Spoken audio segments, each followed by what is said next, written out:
What's up, YouTube? This is Spade here, bringing you my channel's final Pokemon Black and White Wi-Fi Battle. I almost said 2, but it's 1, it's 1, it's 1.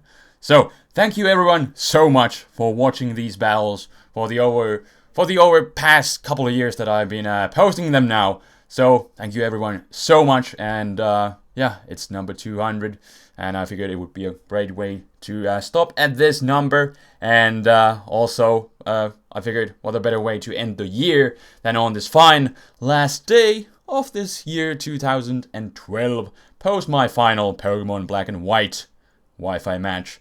And yeah, team preview. Let's talk about that a bit. I got this one old team that by the first looks of it, over, I don't know, this match is probably like half a year old. So yeah, this team is kind of weird even to me. So by the first looks of it, it's kind of Fire Week, but I do have Heatran to kind of patch this up. And this match was against CM Punk. I guess he likes wrestling. So he has kind of a standard generic sand team. The most threatening things are probably the Scissor, Rotom, and Landers with the Wall Turning combination. But I do have Gliscor and Ferrothorn to kind of stop that. They both have Protect, so scout what they're going to lock themselves into and then go from there. And looking at the leads, I was mostly expecting Rotom or T-Tar. And so I went with Virizion, but I guess he was either expecting that, or then maybe just expecting the, whatchamacallit, Frostlass, so he leads with the Scissor. That's the only thing that on his team I cannot hit for super effective damage.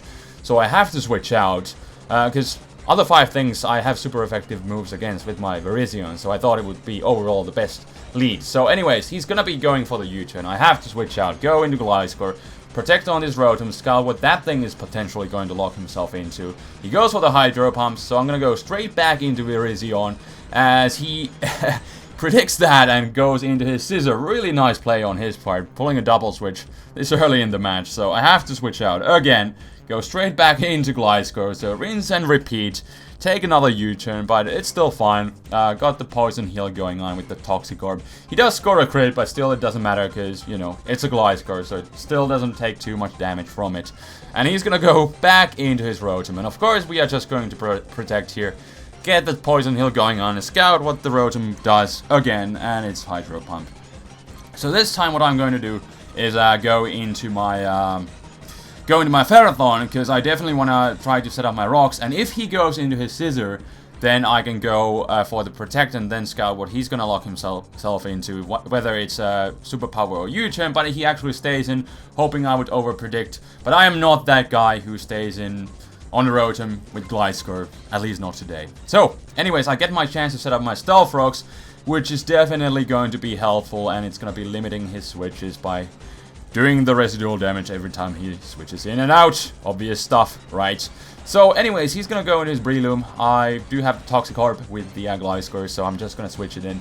I should be fine against this thing, barring a bulk upset, which honestly wasn't that common at the time of this match, so I wasn't really worried at all.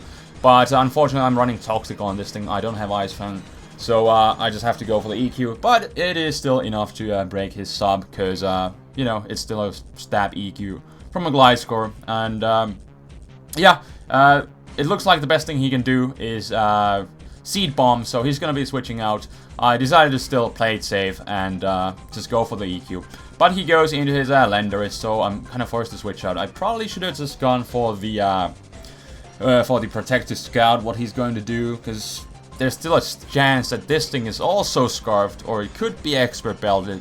Both of those sets were really common at the time on Landers, but I was expecting the HP Ice, so I go into my freaking whatchamacallit, Ferrothorn, and then I'm actually gonna pull a double switch, because I was thinking if he's locked into HP Ice, then Jirachi can take it, and I'm Scarfed, so I can just go from there basically. But he goes into his Breloom. I'm gonna go for the Trick, because I was like, hey, even if he spores me, I'm just gonna go for the Trick and cripple that thing for the rest of the match. But he goes into his Rotom, I guess expecting the Trick, or just expecting Iron Head or Fire Punch or whatever. But since I did get a Choice Scarf from him, I'm able to go for the Iron Head, switch up my moves, and I actually end up getting a Flinch and a crit. Definitely a useful Embrace to hack. Embrace Rachi, that is basically Rachi's job, so it actually pulled that off really nicely. But anyways, now I'm gonna go into my Ferrothorn again, because I was like, hey, I should be fine against the Rotom. And he actually pulls a double switch into his Landorus. Not really sure what he was expecting, but it definitely makes me think that he is Scarfed, because he could have taken one hit and then outsped me and killed me, potentially. But anyways, I'm gonna go for the Gyro Ball. He goes into his Breloom, and holy crap, that holy Arceus, I might say, that Gyro Ball does a lot. So he's kind of forced to go for the Spore. He doesn't want to lose his Breloom, and I can just safely go into my Gliscor, wall him completely, and that extra damage from the Gyro Ball is definitely gonna help me facing that thing with the Gliscor.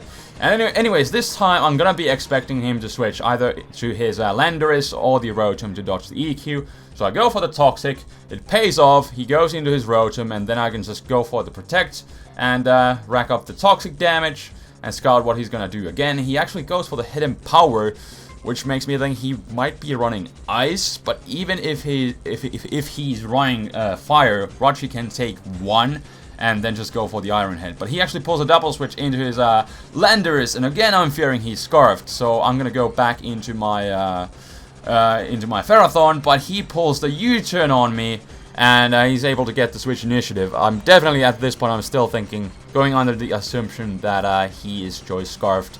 So he might be running the double Scarfer here, because he's playing so aggressively. I really can't tell whether he's Expert Belted or not at this point of the match, so I kind of just have to assume that he is Choice Scarfed. But he goes into his T-Char, he's either going to set up his Rocks or go for the Fire Blast, and I make kind of a risky move. I go into my Virizion, and he does go for the Fire Blast, but just look how well I take this Fire Blast. It does like about half. And I'm still gonna be forcing a switch here, and that is basically what I wanted. I just didn't want him to set up Rocks, and I was kind of fearing that he would right here, but he actually just went for the Fire Blast instead of going for the Hazards. But I'm gonna go for the CC, because I just want to get rid of the T-Char so it doesn't set up those Rocks. And I go for the Close Combat, but he's gonna make it a good play, go into his Gliscor. And I do have the HP Ice, so I'm just gonna go for it, even though the Protect is kinda obvious, but at least I can force him out, so there's that. But I really didn't want to take a risk and go for the Cheer Up, because, you know, he could have just easily just EQ'd me or Ice Fanged, and that probably would have brought me down to a range where Sand would have taken me out. So I just decided to play it safe, and at this point he's gonna go into his Rotom as a Death Fodder. And coupled with this Hidden Power damage and the Sand that he just brought up, and the Toxic, I'm actually able to take out the Rotom this turn, which is great, because that thing has kind of been a nuisance, and now it's gonna cripple his wall turning shenanigans by a bit, at least. But this is gonna give him a free switch into his Scissor, so I don't want to stay in. I'm just gonna go into my Gliscor. Again, this is a matchup that you're going to be seeing a lot during this match that you already have by this time. But every time he goes into his Scissor, I'm just gonna go into my Gliscor, because I basically wall him, and he's gonna go into his Landorus. I should have protected here again just to scout, but I decided to play more aggressively. Just go into my Virizion, kind of use that thing as a pivot switch. He goes for the Hidden Power. He ends up getting a crit. Doesn't really matter that much, although I'm pretty sure I could have lived that. In fact, I did calc this, and I should have lived even Expert Belted Hidden Power, and then I would have at least had the initiative to find out whether he is Choice Scarf or Expert Belted. But yeah, not really the biggest deal, so yeah, I'll let that slip. Doesn't matter. It's hacked, it's part of the game. So yeah, that happens. I'm gonna bring out Frostlass now, set up spikes on the switch, because I'm pretty sure he's gonna switch out, and having those spikes, especially against this Scissor, is gonna be nice. And here I made the risky move. He could have pursued it, but I was predicting the Bullet Punch, and that is what he does go for, so that works out great. Just gonna go back into Gliscor yet again, and then I decided to pull a double switch into my Ferrothorn, mostly just expecting the Landorus to come in again. But he actually stays in, I guess, expecting me to go back into Frostlass, which I was thinking, because I could definitely threaten him out, but, you know, Ferrothorn can actually do that much better. So there's that. You know, on both cases, Ferrothorn is the better man for the job. All the better Pokemon. It's actually female, the Hawthorn.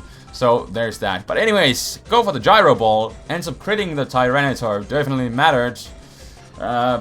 I'm pretty sure he would have been able to live 1, but then again, like, I don't know. I guess it slightly mattered, cut down his initiative that he was going to do, either set up rocks or fire blast, but, you know, whatever.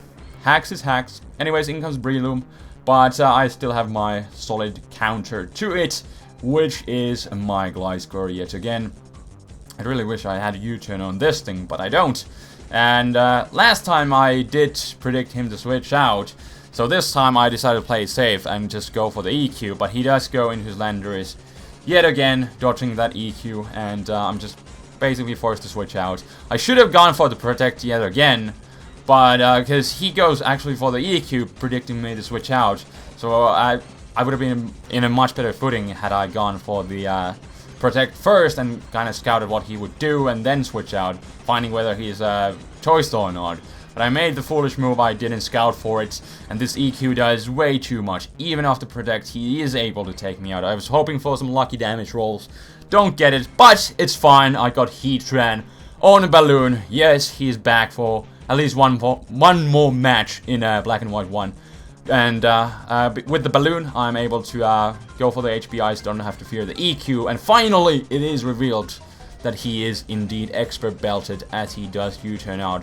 But still, essentially, this balloon allows me to get 1 kill on his team. But he makes a good play, sacks his Breloom, but at least now that thing is gone. But he's able to bring out Landorus again, and now without the balloon, as sad as it is, I cannot stay in. Because, yeah, the balloon is now gone, so I have to go into Gliscor again, dodge the EQ, and I could have directly switched out into my Frostlands, but I didn't want to take any chances, because if he goes for the EQ again, he can destroy it, and Frostlands is basically a really solid check to this Landorus. So that is what I'm going to bring out now. Go for the Ice Beam, take him out. I guess he didn't feel like switching at this point, because he was so close to dying with the Stealth Rocks up, so I guess he figured, you know, just let him, just sack it, and because he couldn't have gone into his Gliscor, and you know, this Scissor would have ended up taking way too much damage, coupled with the spikes and Stealth Rocks. But yeah, take out the Landorus, and now he's gonna lock himself into Bullet Punch. I'm just gonna scout what he's gonna do, and indeed that is Bullet Punch. And at this point, it is basically my game, because I can just go into my Heatran. And he's gonna have to switch out. He can't do anything with the with that Scissor being locked into Bullet Punch, and I'm just gonna go for the Fire Blast. I do end up getting a crit, but it doesn't really matter at this point, because Timid Heatran is faster than the standard Gliscor that he was running. He even told me that it was the standard Gliscor, so there is that. I would have been just able to take him out with the HPIs regardless. And now his last guy is the Scissor, and I'm just able to go for the Fire Blast. Even if I missed, I still had Rachi with Fire Punch, so there is that. But Fire Blast connects, and that will be the game. So, thank you for watching so much. 200 bells. That's a great number, at least for me. I never thought I'd get this far with these bells, but I have. So, thank you. Thank you everyone again for watching. It is all because of you. I really appreciate the support from you guys, and I guess we'll continue our shenanigans next year with Black and White 2 matches. So basically the same thing, but you know, with a bit of a twist, bit of new stuff, as we have already learned.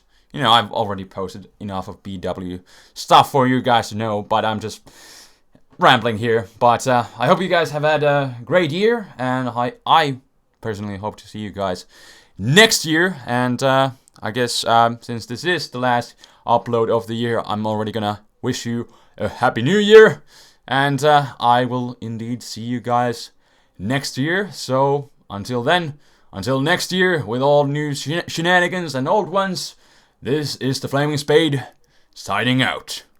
Peace.